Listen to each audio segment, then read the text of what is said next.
بالله من شرور أنفسنا ومن سيئات أعمالنا من يهده الله فلا مضل له ومن يضلل فلا هادي له وأشهد أن لا إله إلا الله وحده لا شريك له وأشهد أن سيدنا وحبيبنا ومولانا محمدا عبده ورسوله الذي أرسله بالحق بشيرا ونذيرا وداعيا إلى الله بإذنه وسراجا منيرا أما بعد فأعوذ بالله من الشيطان الرجيم بسم الله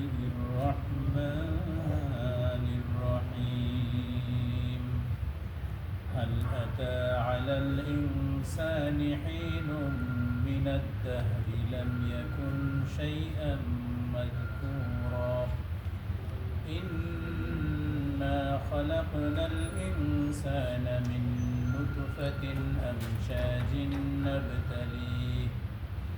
نبتليه فجعلناه سميعا بصيرا إنا هديناه السبيل إما شاكرا وإما كفورا صدق الله العظيم সম্মানিত পরিচালক এবং আমার প্রাণপ্রিয় দিনী ভাইরা, আসসালামু আলাইকুম ওয়া রাহমাতুল্লাহি ওয়া বারাকাতুহু। ওয়ালাইকুম সালাম ওয়া রাহমাতুল্লাহি ওয়া বারাকাতুহু। আল্লাহ তাআলার অসংখ্য শুকরিয়া যে আল্লাহ তাআলা আজকে আমাদের এই কোরআনের বরকতপূর্ণ মাহফিলে জুমার দিন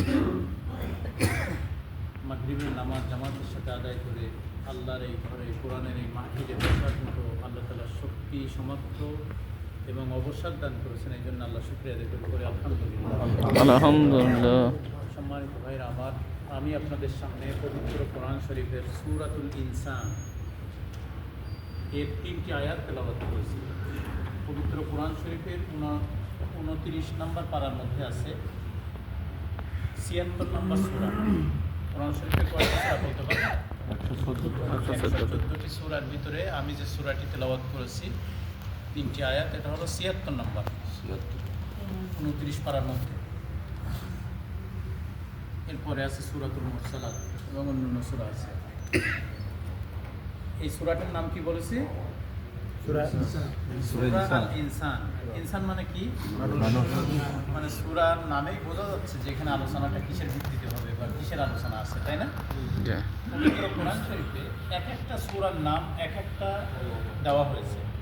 সূরার আলোচনা, তার বৈশিষ্ট্য, তার নাজিলের প্রেক্ষাপট, বিভিন্ন চিন্তাকে সামনে নিয়ে সাহাবায়ে আজমাইন সূরার নামকরণ করেছেন এবং সেই সিলসিলা অনুযায়ী 1400 বছর আগে যে সিলসিলা চালু হয়েছে সেটা আজও পর্যন্ত বলবৎ আছে আমাদের সামনে এবং আমরা সেই সূরাগুলো আপনাদের সামনে আমরা সবাই নামাজেও তেলাওয়াত করি। এই সূরা থেকে আমরা ব্যাখ্যা, বিশ্লেষণ, শিক্ষা এগুলো গ্রহণ করি, তাই না? তো আজকে আমি আপনাদের সামনে যে সূরাটি পড়েছি এটা আমাদেরকে কেন্দ্র করে সূরা।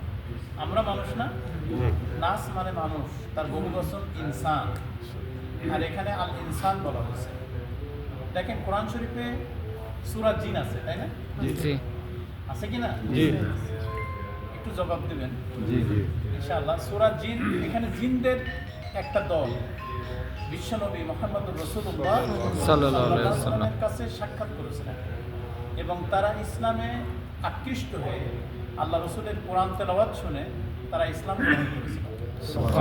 আল্লাহ তাআলা সে ঘটনা, সে প্রেক্ষাপট পবিত্র কোরআন শরীফে সূরা জিনের ভিতরে আল্লাহ তাআলা বর্ণনা করেছেন।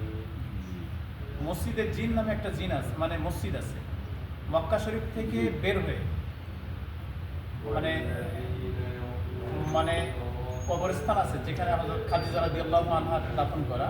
এই কবরস্থানে যাওয়ার মধ্যবর্তী স্থানে একটা মসজিদে জিন আছে। এই মসজিদের জিনের এখানেই আল্লাহ রাসূলের কাছে জিনেরা ইসলাম গ্রহণ করেছিল। তারা যখন কোরআন শুনেছিল তারা বলেছিল যে ইন্না সামি'না কুরআনান আজাবা, যে আমরা এমন একটা আশ্চর্য ধরনের কিতাব আমরা শুনেছি, তেলাওয়াত শুনেছি যে আমরা এটা ঠিক থাকতে পারি নাই, আকৃষ্ট হয়ে তারা ইসলামে দীক্ষিত হয়েছিল। তো আমি যে সূরাটা বললাম এটা হলো সূরা ইনসান। ইনসান নাসের বহুবচন, নাস মানে একজন মানুষ, আর ইনসান মানে বহু মানুষ। কোরআন শরীফে এই আয়াতগুলা মূলত জিন এবং ইনসানের জন্য। আল্লাহ তাআলা বলছেন, ওমা খালাকতুল জিন্না ওয়াল ইনসা ইল্লা লিয়াবুদুন। আমি জিন এবং মানুষকে সৃষ্টি করেছি শুধুমাত্র আমার ইবাদতের জন্য। পৃথিবীতে বহুত প্রাণী আছে, তাই না? আছে কি না? লক্ষ লক্ষ আমরা চোখে দেখি, অনেক কিছু দেখি না। ছোট ছোট ব্যাকটেরিয়া মাটিতে বিচরণ করে, যেগুলো আমরা চোখে দেখি না। আবার যেগুলো আমরা দেখি, আল্লাহর এই সৃষ্টির ভিতরে আল্লাহ জিন এবং মানুষকে সৃষ্টি করেছেন শুধু আল্লাহর ইবাদতের জন্য। অন্য কোনো পশুর কাল কিয়ামতে হিসাব হবে না। যেমন ধরেন একটা গরু আর একটা গরুকে গুতা মেরেছে দুনিয়ায়, তাদের বিচার কেমন হবে? কিয়ামতের দিনে এই গরুগুলা উঠবে, যাকে গুতা মারা হয়েছিল আল্লাহ বলবে তুমি তাকে গুতা মারো, এই বলে তারা সেখানে দাফন হয়ে যাবে। তাদের বিচার মানে যার উপরে যতটুকু জুলুম করেছে ওখানেই প্রতিশোধ নিয়ে ওদেরকে ওখানেই শেষ করে দেওয়া হবে। কিন্তু বাকি থাকবে মানুষ এবং জিন। বিচার হবে, মানুষ সেদিন বিচারের জন্য অপেক্ষা করতে থাকবে। হাদিসের মধ্যে বলা হয়েছে, মানুষ কিয়ামতের যে ভয়াবহ অবস্থা থাকবে, কিয়ামতের যে ভয়াবহ অবস্থা থাকবে, এই অবস্থা মানুষ সহ্য করতে পারবে না, মানুষের অনেক কষ্ট হবে। মানে কারোর নাক সমান, কারোর বুক সমান, কারোর মাথা সমান, কারোর চোখ সমান, পুজ এবং রক্তর ভিতরে মানুষ হাবুডুবু খেতে থাকবে। মানুষের মাথার খুলিগুলো টকবক করতে থাকবে। এই অবস্থার মধ্যে মানুষ সবাই অপেক্ষা করবে বিচারের। আল্লাহ বিচার শুরু করেন নাই। সবাই যখন বিচারের অপেক্ষা করতে থাকবে, মানুষ অতিষ্ঠ হয়ে যাবে। তারা হযরত আদম আলাইহিস সালামের কাছে চলে যাবে, মানুষরা সবাই, যে বলবে আনতা আবুল বাশার, আপনি তো মানুষদের পিতা। খালাকাল্লাহু বিয়াদিহি, আল্লাহ তাআলা অনেক মহব্বত করে আল্লাহ নিজে হাত দিয়ে আপনাকে সৃষ্টি করেছেন। আমাদেরকে আল্লাহ তাআলা সৃষ্টি করেছেন আমাদের মায়ের এবং বাপের, আমাদের পিতা মাতার তাদের একটা বৈবাহিক সম্পর্কের কারণে আমরা এই পৃথিবীতে আসছি, তাই না? আমাদের সৃষ্টির প্রক্রিয়াটা ভিন্ন। কিন্তু আল্লাহ তাআলা আদমকে সৃষ্টি করেছেন একটা ভিন্নভাবে। আদমকে 4টা ধাপে আল্লাহ সৃষ্টি করেছেন। প্রথম মানে কাদা মাটিকে আল্লাহ তাআলা একটু শক্ত করেছেন। এই মাটিটাকে আল্লাহ তাআলা মানে প্রক্রিয়াজাত করতে করতে 40 দিন পরে যখন একটু শক্ত মাটি হয়েছে, তখন আদম আলাইহিস সালামকে একটা মূর্তি বানাইছেন আল্লাহ তাআলা। মূর্তি বানানোর পরে আবার 40 দিন পরে এই মূর্তির ভিতরে এই যে স্ট্রাকচার আল্লাহ বানাইছেন, এর ভিতরে আল্লাহ তাআলা রূহ ফুঁকি দিয়েছেন। দেওয়ার পরে আদম আলাইহিস সালামের বাকশক্তি চলে আসছে। এইভাবে আদম আলাইহিস সালামকে সৃষ্টি করেছেন। তাহলে আল্লাহ স্বয়ং নিজে হাতে করছেন না? ওনার কোনো আব্বা আম্মা ছিল না। এই জন্যে আদম আলাইহিস সালামের কাছে মানুষরা যাবে, যে বলবে খালাকাল্লাহু বিয়াদিহি, আল্লাহ আপনাকে অনেক মহব্বত করে আল্লাহর হাত দিয়ে আপনাকে সৃষ্টি করেছেন, সুতরাং আপনি আপনার রবের কাছে যে আমাদের সুপারিশ করতে থাকেন যেন বিচারটা শুরু হয়। বিচারে জান্নাত জাহান্নাম যেটা হবে সেটা হোক, কিন্তু বিচার প্রক্রিয়া শুরু হোক। আমরা এই অশান্তি, এই যে কষ্ট, এটা সহ্য করতে পারছি না। তখন আদম আলাইহিস সালাম বলবেন যে আমি আল্লাহর সামনে আজকে দাঁড়ানোর মতো যোগ্যতা আমার নাই। সহিহ হাদিস বলছে বুখারীর মধ্যে। কারণ আল্লাহ তাআলা একটা গাছের কাছে আমাকে যেতে নিষেধ করেছিল, আমি ভুলক্রমে সেই গাছের নিচে যে গিয়ে সেই ফল খেয়ে ফেলেছিলাম। এই জন্য আল্লাহর কাছে আমি আজকে যেতে পারি। তোমরা মুসা আলাইহিস সালাম, সমস্ত মানুষ মুসা আলাইহিস সালামের কাছে যাবে, যে বলবে হে মুসা, ওয়াকাল্লামাল্লাহু মুসা তাকলিমা, আপনি আপনার রব আপনাকে অনেক মহব্বত করতেন, আল্লাহ আপনাকে অনেক ভালোবাসতেন, আল্লাহ আপনার সাথে সরাসরি কথা বলেছেন, সুতরাং আপনি আল্লাহর প্রিয় একজন নবী। আমাদের এই কষ্ট থেকে লাঘব করার জন্য আপনি আপনার রবের কাছে যান। ইযহাব ইলা রাব্বিক, আপনি রবের কাছে যান এবং তাকে বলেন আমাদের বিচার প্রক্রিয়া শুরু হোক। তখন মুসা আলাইহিস সালাম বলবেন যে ইন্না গাদাবা রব্বি, আজকে আমাদের রব আল্লাহ অনেক রাগী। এরকম রাগী ইতিপূর্বে আমি দেখি নাই, পরবর্তীতেও আর দেখব না। সুতরাং আজকে আল্লাহর সামনে দাঁড়াই কথা বলার মতো যোগ্যতা আমার নাই, কারণ আমি একটা ঘুষিতে একটা দাসীকে আমি মেরে ফেলে দিয়েছিলাম। আমি বুঝতে পারি নাই, তাকে শাসন করার জন্য একটা চড় মেরেছিলাম, কিন্তু মুসা আলাইহিস সালামের শক্তি এমন ছিল যে এক চড়ে সে জায়গায় ডেট হয়ে গিয়েছিল। বলছে আমি একটা এই যে অন্যায় করে ফেলেছি, এই জন্য আমি আমার রবের সামনে আজকে দাঁড়াইতে পারবো না। তোমরা আল্লাহর নবী ইব্রাহিমের কাছে যাও, মানুষ ইব্রাহিমের কাছে যাবে, ইব্রাহিম আলাইহিস সালাম একই কথা বলবেন যে আমি কিছু সমস্যা করে ফেলেছি, আমি রবের কাছে যেতে পারবো না, তোমরা ঈসার কাছে যাও। ঈসা আলাইহিস সালাম একই কথা বলবেন, ঈসা আলাইহিস সালাম বলবেন তোমরা যাও ইযহাব ইলা মুহাম্মদ, তোমরা মুহাম্মাদের কাছে যাও সাল্লাল্লাহু আলাইহি ওয়াসাল্লাম। সবাই আল্লাহ রসুলের কাছে যাবে, যে দেখে আল্লাহ রসুল আরশের নিচে সেজদা অবনত অবস্থায় আল্লাহর কাছে কান্নাকাটি করছে, তখন মানুষটা বলবে ফারা আসিক, আপনি আপনার মাথা উঠান, ইশফা তুশাফে, আমাদের জন্য আল্লাহর কাছে সুপারিশ করেন যেন আল্লাহ আমাদের বিচারটা শুরু করে, আমরা এই অশান্তি, এই যে কঠিন অবস্থা, এটা আমরা সহ্য করতে পারছি না। আল্লাহ রসুল অনেক কাঁদতে থাকবেন, মাথা উঠাবেন না। তখন জিবরিল আসবেন, এসে বলবেন যে হে মুহাম্মদ, আল্লাহ আপনার সাথে ওয়াদা করেছেন আপনি আজকে যে দোয়া করবেন আল্লাহ দোয়া কবুল করবেন, সুতরাং আপনি আপনার মাথা উঠান, আল্লাহ আপনার দোয়াগুলো কবুল করতে থাকবেন। তখন আল্লাহ রসুল আমাদের জন্য দোয়া শুরু করে দেবেন। আমার প্রিয় ভাইরা, এটা হলো কিয়ামতের পূর্বে যে অবস্থা হবে। আমি যে সূরাটা আপনাদের সামনে পড়েছি, কোন সূরা? সূরা আল ইনসান। এটা পবিত্র কোরআন শরীফের ৭৬ নম্বর সূরা, সূরা আল ইনসান। আল্লাহ বলছেন সরাসরি, আমি যেহেতু সময় অল্প এই জন্য আমি কোরআনের তাফসিরে চলে যাচ্ছি। আল্লাহ বলছেন হাল আতা আলাল ইনসান হিনুম মিনাদ দাহর লাম ইয়াকুন শাইআম মাযকুরা। দেখেন এই তাহার শব্দ আছে না, এই জন্যে মুফাসসিররা বলেছেন এই সূরার নাম সূরাতুত তাহার। তাহার মানে কি জানেন? যুগ অথবা দিন অথবা সময়, আর ইনসান মানে মানুষ। এই সূরার মধ্যে যেমন কিয়ামতের বর্ণনা বলা হয়েছে, ঠিক মানুষের জীবন প্রক্রিয়া কথা বলা হয়েছে, এবং মানুষের একটা সময় মায়ের গর্ভে ছিল বা রূহের জগতে ছিল, এই সময়টাকে উল্লেখ করে আল্লাহ তাআলা এই সূরার নাম সূরাতুত তাহারও করেছেন, সূরা ইনসানও করেছেন। এই সূরার নাম কয়টা? দুইটা। একটা হলো সূরা ইনসান আর একটা হলো সূরা তাহার। আল্লাহ কি বলছে দেখেন, হাল আতা আলাল ইনসান হিনুম মিনাদ দাহরি লাম ইয়াকুন শাইআম মাযকুরা। বলছে মানুষের উপর দিয়ে এমন একটা যুগ, এমন একটা সময়, দাহার মানে সময় বা যুগ, কাল, বিভিন্নভাবে ব্যাখ্যা করা যেতে পারে। আল্লাহ বলছেন মানুষের উপর দিয়ে এমন একটা কাল, একটা যুগ, একটা সময় অতিবাহিত হয়েছে, মাযকুরা, তাদের কোনো পরিচয় ছিল না। আমার কথা বোঝা যাচ্ছে? আল্লাহ বলছেন মানুষের উপর দিয়ে এমন একটা যুগ, একটা সময়, একটা কাল, একটা বছর অতিবাহিত হয়ে গিয়েছে যে মানুষের কোনো পরিচয় ছিল না। আচ্ছা, এখান থেকে ১০০ বছর পূর্বে আমরা পৃথিবীতে আসছিলাম কেউ? আবার ১০০ বছর পরে থাকবো? এটা সত্য না? পৃথিবীর কোনো জায়গায় ২০০ বছর একজন মানুষ বেঁচে আছে এখন মনে নাই, এরকম সংবাদ পাওয়া যায়? আল্লাহ তাআলা ভুলে গিয়েছেন, তার রূহটা কবজ হয়নি, এরকম আছে নাকি? ওয়ালা তাজিদু লিসুন্নাতিল্লাহি তাবদীলা। আল্লাহ কোরআন শরীফে স্পষ্টভাবে বলেছেন মানুষ মৃত্যুবরণ করতে হবে, এটা আল্লাহর সুন্নাত। এই সুন্নাত থেকে আল্লাহ একদম নড়াচড়া করবেন, এই সুন্নাতের কোনো পরিবর্তন হবে না। সমস্ত মানুষ, আমাদের ভাই বলছিলেন শুরুতেই, যত মানুষ পৃথিবীতে আসছে একটা সাডেনলি সময়ের পরে তাকে পৃথিবী থেকে ত্যাগ করে দুনিয়া থেকে চলে যেতে হবে না? এখন কেউ যদি অনেক মানুষ যদি বেষ্টিত করে রাখে যেখানে ফেরেশতা আসতে পারবে না, এখানে একে আমরা পাহারা দিয়ে রাখবো, সম্ভব? সম্ভব কিনা? আমার প্রিয় ভাইরা, আল্লাহ বলছেন মানুষের উপর দিয়ে এমন একটা যুগ অতিবাহিত হয়ে গিয়েছে যার কোনো পরিচয় ছিল না। আমরা যখন মায়ের পেটে ছিলাম আমাদের কোনো পরিচয় ছিল? আমার নাম আব্দুর রাজ্জাক, ফয়জুল্লাহ, আব্দুল্লাহ, আব্দুর রহমান, এরকম কোনো নাম ছিল আমাদের? ছিল কি না? মায়ের পেটে তো আমরা মেয়ে ছিলাম না পুরুষ ছিলাম এটা আমি তো জানতো না কেউ। এখান থেকে 20 বছর 30 বছর আগে আল্ট্রাসাউন্ড যখন না ছিল কেউ জানতে পারতো? এখন না মেশিন বলে দেয় যে সন্তান দুনিয়া আসার পরে যে সন্তানটা কি হচ্ছে। প্রিয় ভাই, আল্লাহ সে কথা বলছেন যে হাল আতা আলাল ইনসানি হিনুম মিনাদ দাহরি লাম ইয়াকুন শাইআম মাযকুরা।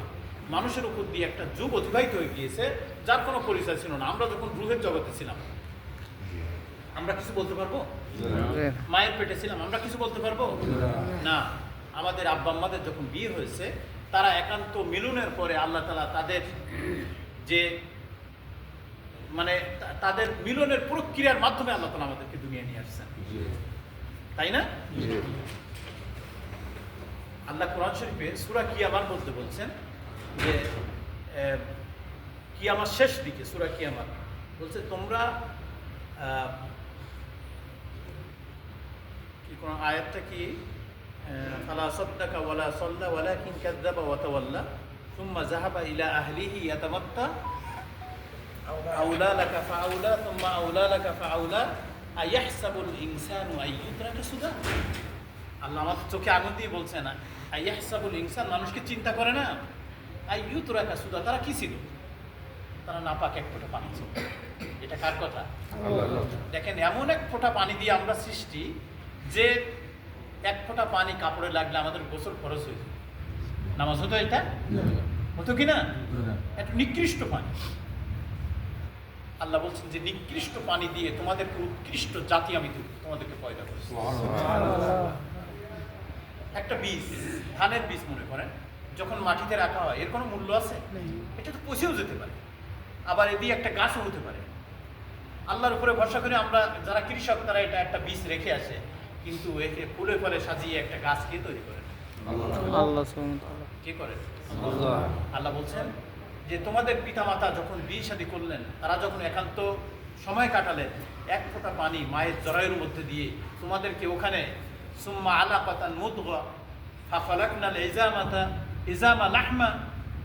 আল্লাহ বলছেন যে তোমাদেরকে প্রথম আলাকা মুদগা, এই যে ছোট্ট এক ফোঁটা পানি, এটাকে মায়ের জরায়ুর ভিতরে রেখে আমি 40 দিন এটাকে প্রক্রিয়াজাত করে একটা ছোট্ট গোশতের টুকরা। এই গোশতের টুকরা কিরকম? ব্যাঙের বাচ্চা দেখেছেন কেউ? বর্ষাকালে বাংলাদেশে ব্যাঙের পেছনের দিকে একটা লেজ থাকে আর সামনে একটু মোটা থাকে, কালো না? আমরা ঠিক এরকম ছিলাম। আমরা ঠিক, আপনারা এখন বিজ্ঞানের বিভিন্ন ইউটিউবেতে যাবেন, সার্চ করবেন, কোরআন শরীফের আয়াতের সাথে সামঞ্জস্য করে এখানে বিজ্ঞানীরা বিভিন্ন ভিডিওগুলো দিয়েছেন আমাদের প্রক্রিয়া, আমরা কিভাবে আসছি পৃথিবীতে। ঠিক আল্লাহ দেওয়া বাসনভঙ্গি অনুযায়ী বিজ্ঞানীরা সেটা বানিয়ে আমাদেরকে একেবারে চাক্ষুষভাবে প্রমাণ করে দেখাচ্ছে যে আমরা কিভাবে পৃথিবীতে আসছি।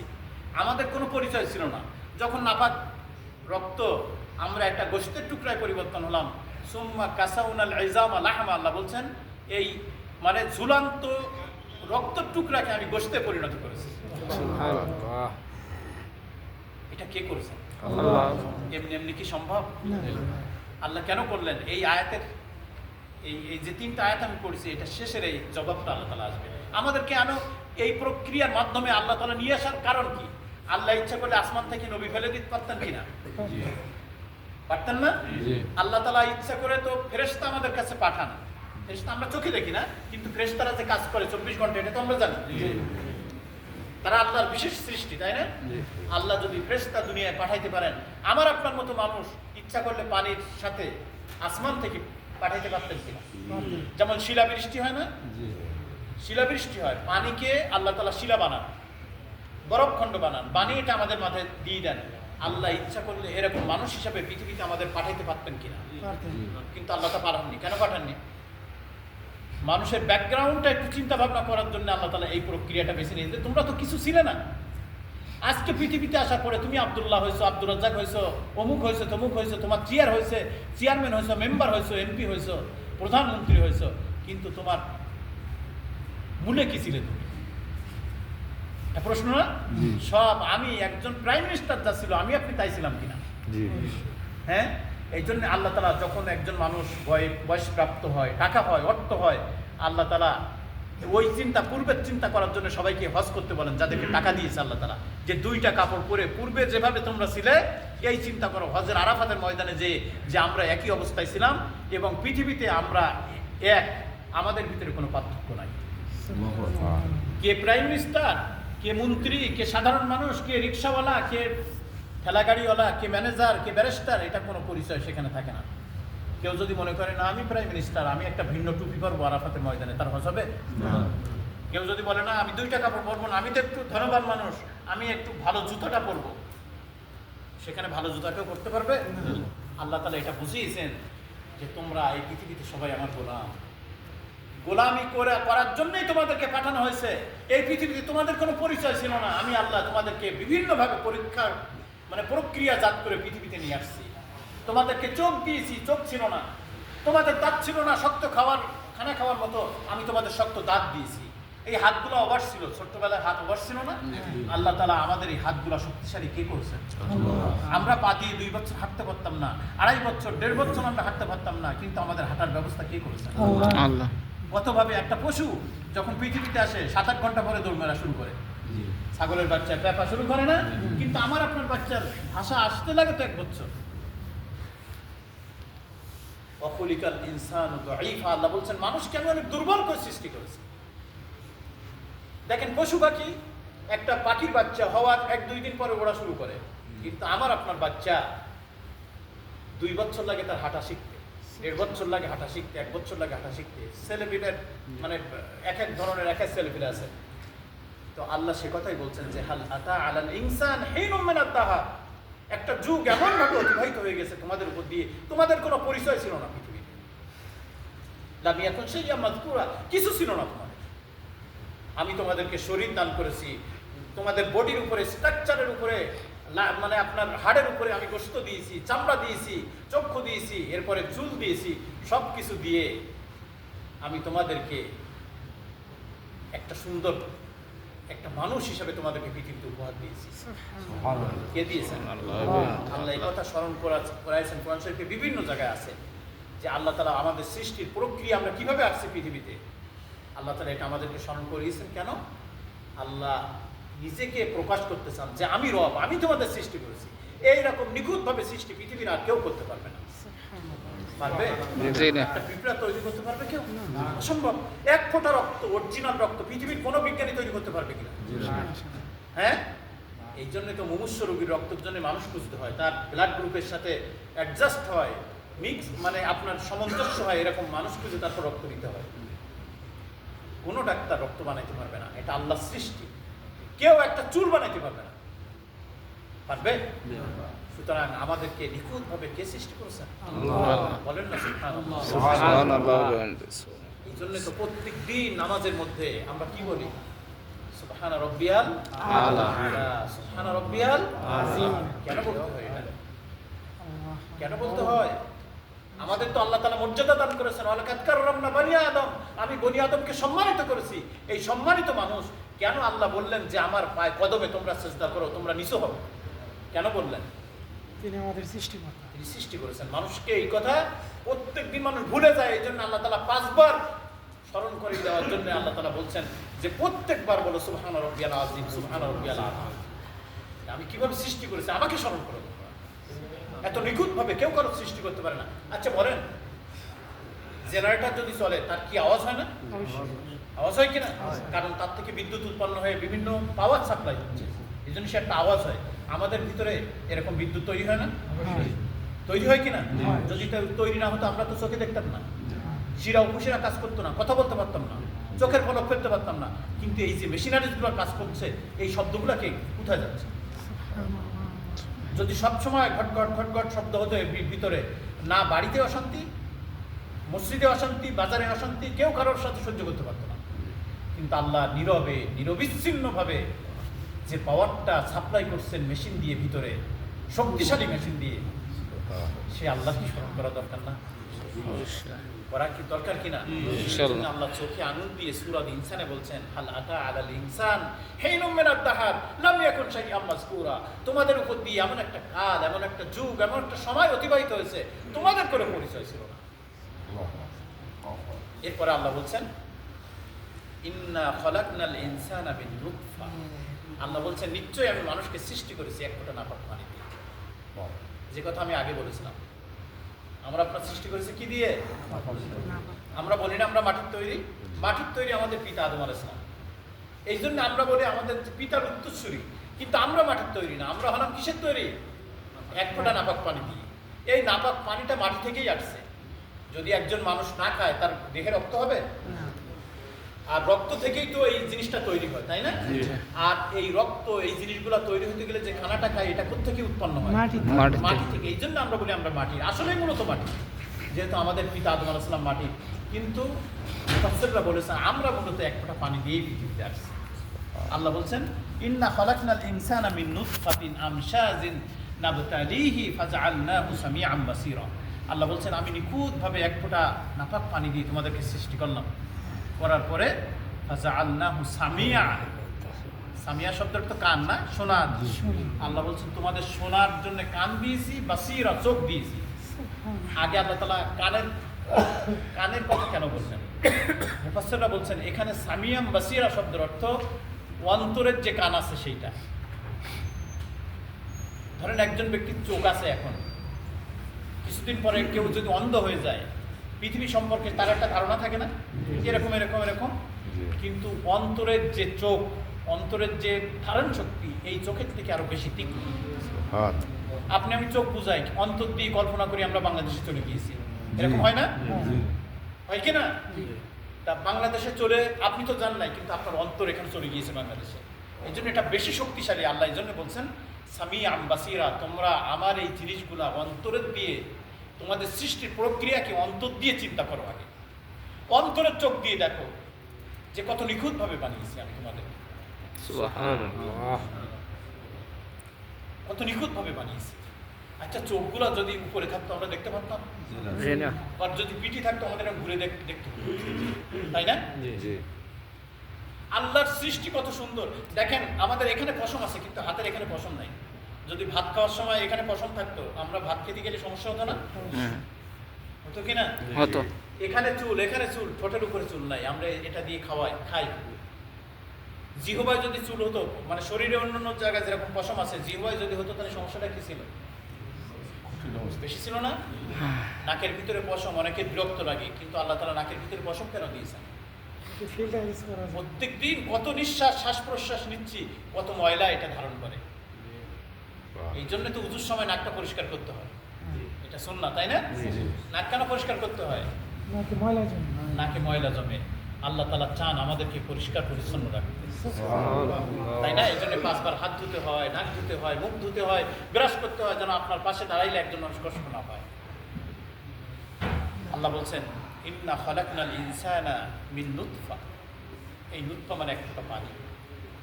আমার প্রিয় ভাইরা, আজকে পৃথিবীতে আমরা গর্ব অহংকার করে বলি আমি আমার এই আছে ওই আছে, তাই না? প্রিয় ভাইরা, 50 বছর আগেও তো আপনার কোনো পরিচয় ছিল, 50 বছর পরেও থাকবে না। মধ্যকালের এই সময় আপনি এই গন্ধ মুখ নিয়ে, পেটের ভিতরে বিষটা নিয়ে দুনিয়ায় ঘোরাফেরা করছেন, আপনার অহংকারের কি আছে? ইমাম আহমদ ইবনে হাম্বল রহমাতুল্লাহ আলাইহি তিনি বলছেন মানুষের অহংকারের কি আছে? যার সৃষ্টি এক ফোঁটা পানি দিয়ে, মৃত্যুর পরে 12-13 ঘন্টা হয়ে গেলে মানুষ রাখতে চায় না, বলে গন্ধ হয়ে যাবে, তাড়াতাড়ি দাফন করে ফেলো।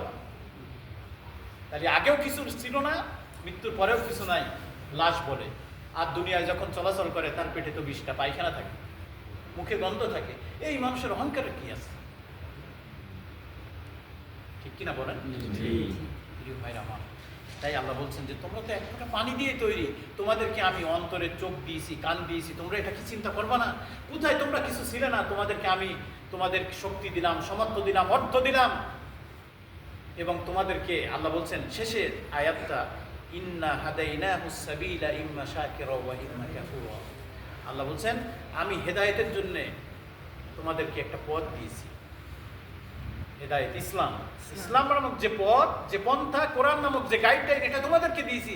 এখন আমি দেখতে চাই যে এত কিছু সৃষ্টি প্রক্রিয়ার মাধ্যমে তোমাদের যে নিয়ে আসলাম, তোমরা কে আমার শুকর করো আর কে আমার সাথে কুফরি করো। মূলত এই 3টা আয়াতের ব্যাখ্যা হলো 2টা শব্দের মধ্যে, শাকিরা ওয়া কাফুরা। আল্লাহ বলছেন এত কিছুর পরে আমি দেখতে চাই তোমরা এই সৃষ্টি সম্পর্কে চিন্তা ভাবনা করে সুবহানাল্লাহ বলো কিনা। আমার সৃষ্টির তোমার তখন যখন সিজদায় যখন যাও তখন এই কথা বলো কিনা যে সুবহান রাব্বিয়াল আলা, যে কত মহান সত্তা যিনি আমাকে এক ফোঁটা পানি দিয়ে পৃথিবীতে নিয়ে আসছেন। আমার শরীরের কোনো শক্তি ছিল না, আমার গায়ে কোনো বল ছিল না, কিন্তু আল্লাহ তাআলা সবকিছু দিয়ে নিখুঁতভাবে আমাকে সৃষ্টি করে এই পৃথিবীতে চলাচলের উপযুক্ত একটা মানুষ হিসেবে আমাকে পাঠিয়েছেন। আমার প্রিয় ভাইরা, আল্লাহ পাক আমাদেরকে হাদা হুদা, আমরা প্রত্যেকদিন সূরা ফাতিহা পড়ি না, ইহদিনাস সিরাতাল মুস্তাকিম, আমরা আল্লাহকে বলি হে আল্লাহ আমাদেরকে সহজ সরল সঠিক পথ দেখান, বলি কিনা? আল্লাহ তাআলা বললেন যে তোমাদের জন্য এই কোরআনটা হলো হেদায়েতের একটা সঠিক গ্রহণ গাইডলাইন। ইম্মা হাদাইনাহুস সাবিলা, আল্লাহ পাক দেখতে চান কারা এই হেদায়েতের উপরে, সঠিক পথের উপরে কারা চলে। এই মসজিদে অনেক মানুষ ছিল না বাংলাদেশে, ঘোষণা করেছে কোরআনের মাহফিলে কোরআনের হেদায়েতকে, শিক্ষাকে গ্রহণ করার জন্য কয়জন মানুষ করছি আমরা? হয়তো কারোর কাজ নাই বাসায়, হয়তো টিভি দেখবে অথবা হোটেলে যেই কথা বলবে, কিন্তু কোরআনের এই মাহফিলে আধা ঘন্টা বসে এর থেকে হেদায়েত নিয়ে যে আমরা একটা জীবন গড়ার চেষ্টা করব, এরকম মন মানসিকতা কজন ছিল। আল্লাহ তাআলা আমাদেরকে সঠিক বুঝদান করেন। আমরা যদি কোরআন পাওয়ার পরেও যদি কোরআনের এই শিক্ষাকে ধারণ না করি, আমার ওয়াজ প্রায় শেষ, কিছুক্ষণ আর 4 মিনিট আছে। আল্লাহ পাক নিজেই বলছেন যে আমি তোমাদের জন্য জাহান্নাম এবং জান্নাত বানিয়েছি। জান্নাত এবং জাহান্নামে কারা যাবে? জিন আর ইনসান। কারা যাবে? জিন, ইনসান। মানুষ এবং জিন। মানুষ এবং জিনকে আল্লাহ সৃষ্টি করেছেন, কিন্তু মানুষদের আলাদা একটা বৈশিষ্ট্য আল্লাহ দান করেছেন, সেটা হলো মানুষের এই পৃথিবীতে খেলাফতের দায়িত্ব। কোন জায়গায় শুনছেন কোন দেশের প্রেসিডেন্ট জিন আছে? আছে না কিনা? কিন্তু মানুষের জন্য একটা আলাদা হিসাব আল্লাহর কাছে দিতে হবে এই দুনিয়ার প্রতিনিধিত্ব করার জন্য, যেটা জিনদের দিতে হবে না। তার মানে জিনদের থেকে আমরা আরো কঠিন পর্যায়ে আছি, তাই না? এই জন্য আল্লাহ তাআলা সূরা ইনসানের মধ্যে, আমি তো সংক্ষিপ্ত সময় আপনাদের কিছু টাচ দিয়ে গেলাম, সূরা ইনসানটা পড়বেন। ইনসান মানে মানুষ। আল্লাহ তাআলা আমাকে উদ্দেশ্য করে এখানে কিছু কথা বলেছেন। আমার সৃষ্টি কি ছিল, আমি কি ছিলাম, এবং ভবিষ্যতে আমি কোথায় যাব। আমার এই পৃথিবীতে আগে তো কিছু ছিলাম না, মৃত্যুর পরে আমার অনন্ত জীবনে চলে যাব, কিন্তু অনন্ত জীবনের পাথেয় সংগ্রহ করার জন্য যে মধ্যখানে যে জায়গাটা, যে সময়টা, এটা কি আমরা হেলায় খেলায় এটা কি শেষ করে দেবো? এটা কি বুদ্ধিমানের কাজ হবে? হ্যাঁ, এই জন্য আল্লাহ রাসূল বলছেন যে বুদ্ধিমান তো তারাই যারা জীবন থাকা অবস্থায় পরকালের চিন্তা করে। আল কাইয়িসু মান দানা নাফসা লিমা বাদাল মাউত লিমা আমিলা বাদাল মাউত। আল্লাহ রাসূল বলছেন তারাই তো বুদ্ধিমান যারা জীবন থাকা অবস্থায় মৃত্যুর পরে কি হবে এই চিন্তা করে তারা আমল করতে শুরু করে। প্রত্যেকটা কাজের হিসাব দিতে হবে আল্লাহর কাছে। আল্লাহ রাসূল বলছেন হাসিবু ক্বাবলা আন তুহাসিব। আল্লাহর কাছে হিসাব দেওয়ার আগে তোমার অন্তর, তোমার বড় আদালত, অন্তরকে তুমি জিজ্ঞাসা করো যে আমি ভালো পথে আছি না খারাপ পথে আছি। কোরআনের এই পথ পৃথিবীর সর্বশ্রেষ্ঠ পথ। এটাই হলো হুদা, এটাই হলো হুদা, এটাই হলো ক্লিয়ার পথ, জান্নাতে যাওয়ার পথ। আমরা প্রত্যেকদিন বলি ইহদিনাস সিরাতাল মুস্তাকিম, আল্লাহ আমাকে সরল সোজা সঠিক পথ দেখান। আল্লাহ পাক বললেন যে হাযা হুদা, কোরআনটাই হলো শ্রেষ্ঠ কিতাব, জান্নাতে যাওয়ার উত্তম মাধ্যম। এটাই হলো জান্নাতে যাওয়ার একমাত্র শুধুমাত্র পথ। আজকে আমরা সেই জান্নাতে যাওয়ার পথকে বিভিন্নভাবে উপেক্ষিত হয়ে দুনিয়ার এই চাকচিক্যে আমরা নিজেদেরকে গা ভাসিয়ে দিয়েছি। অর্থকরীর পিছনে গা ভাসিয়ে আজকে আমরা দিন থেকে দূরে, কোরআন থেকে দূরে। সারাদিনেও আমার মনে হয় 2-3টা আয়াত পড়ে আমরা যে বোঝার চেষ্টা করবো এই সময় কারণ নাই আমাদের, তাই না? কিন্তু মৃত্যুর পরেই তো আমাদের জিজ্ঞাসা করবে যে আমরা কোরআন পড়েছিলাম কিনা, জ্ঞান কোথার ধারণ করেছিলাম। তাই আসুন, আল্লাহ বলছেন ইন্না হাদাইনাহুস সাবিলা ইম্মা শাকিরা ওয়া ইম্মা কাফুরা। আমি দেখতে চাই যে কারা আমার শুকর আদায় করে। এত একটা পানি থেকে যে তোমাদেরকে বানালাম, এর জন্য তোমরা কারা আমার শুকর আদায় করো, না আমার সাথে নাশকর করো। যারা নাশকর করবে আল্লাহ বলছেন যে তাদেরকে কঠিন আযাব দাও। লা ইন শাকারতুম লা আযীদান্নাকুম। যারা শুকর করবে তাদেরকে আমি আরো বাড়িয়ে দিব। ওয়ালা ইন কাফারতুম, যদি কেউ অস্বীকার করে, কুফরি করে, ইন্না আযাবে রাব্বিকা লাশাদীদ, তারা যেন জেনে রাখে তোমাদের রব অনেক অনেক কঠিন আযাব তোমাদের জন্য নির্ধারণ করে রেখেছে। আল্লাহ তাআলা আমাদের সবাইকে ইসলামের এই মহান নিয়ামত, কোরআনের এই নিয়ামতকে বোঝার তৌফিক দান করেন। আমিন। আল্লাহ পাক মানুষ হিসেবে যেন পৃথিবীতে আমরা বসবাস করতে পারি, তৌফিক দান করেন। আমিন। ওয়া আখির দাওয়ানা আলহামদুলিল্লাহি রাব্বিল আলামিন। আসসালামু আলাইকুম ওয়া রাহমাতুল্লাহ।